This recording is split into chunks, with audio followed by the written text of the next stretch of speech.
ওয়াবিল ওয়ালিদাইনি ইহসানা ইল্লা ইয়াহু ওয়াবিল ওয়ালিদাইনি ইহসানা।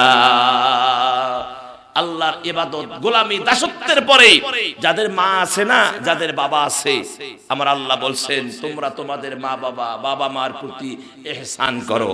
এটাও ইবাদত। মায়ের প্রতি ইহসান করা, মাকে ভালোবাসা, মাকে খুশি রাখা, এটাও ইবাদত। কথা বলে ঠিক কি না? এতে আল্লাহ খুশি হয়। কে খুশি হয়? মাকে ভালোবাসলে খুশি হয় কে? আল্লাহ। বাবাকে ভালোবাসলে খুশি হয় কে? আল্লাহ।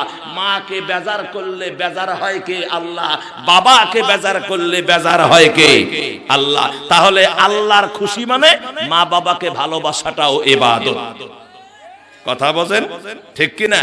কেননা আমার ভাইয়েরা, আপনি যতই নামাজ পড়েন না কেন, যতই আপনি ইবাদত করেন না কেন, যতই আপনি দান করেন না কেন, যতই আপনি সদকা দেন না কেন, যতই আপনি হজ করেন না কেন, যতই যাকাত দেন না কেন, যদি আপনার মা আপনার প্রতি অসন্তুষ্ট থাকে, যদি মা আপনার প্রতি বেজার থাকে, আপনার নামাজ, আপনার রোজা, আপনার ইবাদত আল্লাহর দরবারে কবুল হবে না।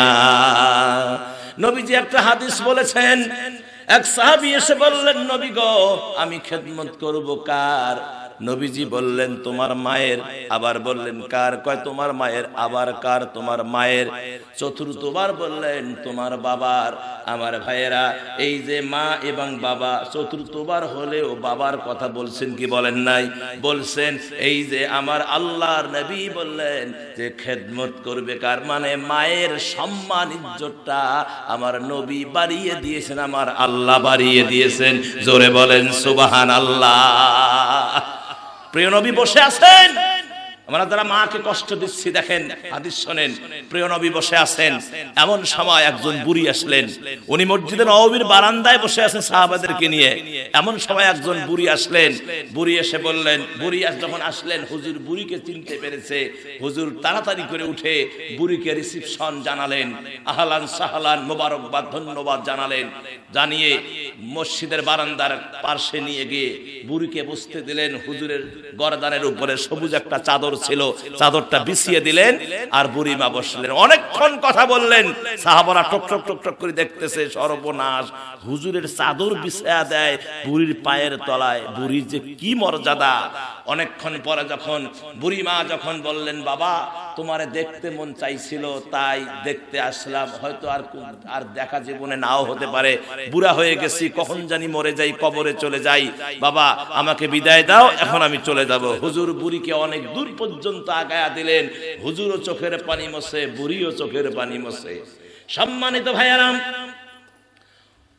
হুজুর যখন সাহাবাদের কাছে আসলেন, সাহাবারা বললেন, ইয়া নবী আল্লাহ, আমরা অবাক হয়ে গেলাম যে চাদরের মধ্যে স্বয়ং জিবরাইল আমিন পর্যন্ত বসতে সাহস পায় না।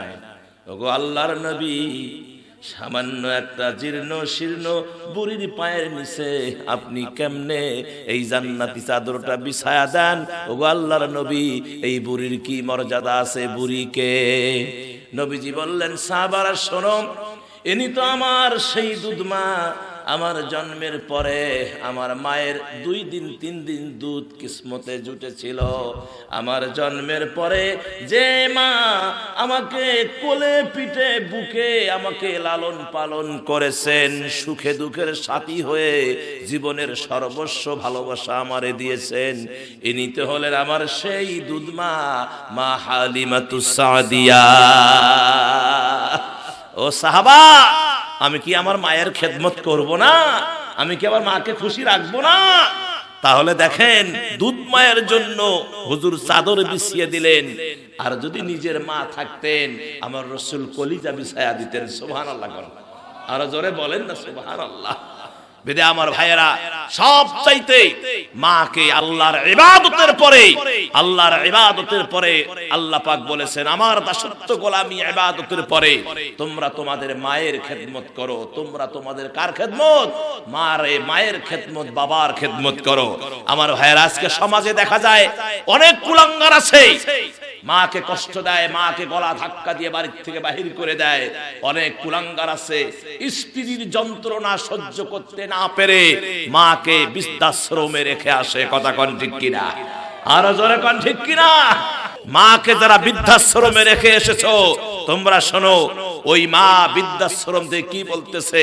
বৃদ্ধাশ্রম থেকে মা বলতেছে, খোকা তোর ছেলেকে উচ্চ শিক্ষিত না, তোর ছেলেকে সুশিক্ষিত বানাইস। তোর ছেলেকে উচ্চ শিক্ষিত নয়, তোর ছেলেকে সুশিক্ষিত বানাইস। যদি এটা না করিস তাহলে স্মরণ রাখবা, যাতে করে তোকেও আমার মতো বৃদ্ধাশ্রমে যেতে না হয়। কথা বলে ঠিক কিনা? যদি উচ্চ শিক্ষিত করো, একদিন দেখবা যে তোমার এই ছেলে যখন বউ ঘরে আসবে, বউয়ের ঠেলা ঠেলি, বউয়ের গুতাগুতিতে তোমাকেও এবং তোমার বউকেও বৃদ্ধাশ্রমে রেখে আসবে। কথা বলেন ঠিক কিনা?